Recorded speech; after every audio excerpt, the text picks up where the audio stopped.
శ్రీ గురుభ్యో నమ. భగవద్బంధువులందరికీ కూడా ఓం నమ శివాయ. మరి వచ్చే సోమవారం శ్రావణ సోమవారం రెండవ వారం.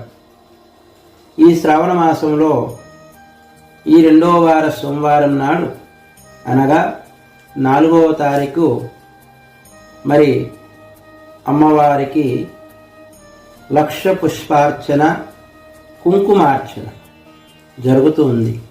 కావున మొన్న వచ్చినట్టుగా మొదటి వారం వచ్చినట్టుగా వారితో పాటుగా ఇంకా అనేక మందితో అనేక భక్త బృందము అనేక భక్తాదులు అందరూ కూడా అందులో పాల్గొని మరి కుంకుమార్చన అనగా శివుడు అభిషేక ప్రియుడు, విష్ణు అలంకార ప్రియుడు, అమ్మవారు అర్చన ప్రియురాలు. పుష్పార్చన అంటే పుష్పాలు అమ్మవారికి ప్రీతికరం కాబట్టి పుష్పార్చన. మీరు కూడా పుష్పాలు తీసుకొని రావచ్చు. ప్రతి ఒక్కరు కూడా పుష్పాలు తీసుకురండి. అదేవిధంగా మరి కుంకుమార్చనలో కూడా పాల్గొనండి.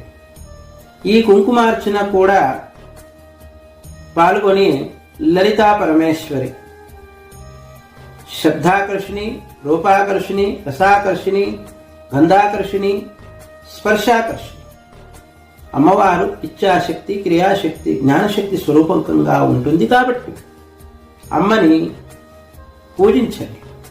అమ్మవారికి మరి ఒక క్షేత్రములో చేయడములో అమ్మవారికి ప్రీతికరం కాబట్టి ప్రతి ఒక్కరు కూడా అమ్మవారి కృపకు పాత్రులై, లింగేశ్వరుని కృపకు పాత్రులై ఈ కుంకుమార్చనలో పాల్గొనాలని మేము ఆశిస్తూ, అదేవిధంగా బొట్టువారం కూడా ఉంది. మరి సమయానికి తొందరగా రండి. 9:30 వరకంటే ప్రారంభం చేయాలని మా యొక్క విజ్ఞప్తి. మీరందరూ 9 గంటలకు వచ్చేసి మరి కార్యాన్ని ముందుకు తీసుకెళ్ళాలి. మరి బొట్టువారం సమయం దృష్టిలో పెట్టుకోండి. ప్రతి ఒక్కరు ఆహ్వానితులై అన్న మహాప్రసాదం కూడా ఉంటుంది. మరి ఈ భజన బృందము, భక్త బృందము అందరూ ఆహ్వానితులై కార్యాన్ని విజయప్రదం చేయాలని ఆశిస్తూ అందరికీ ఓం నమః శివాయ.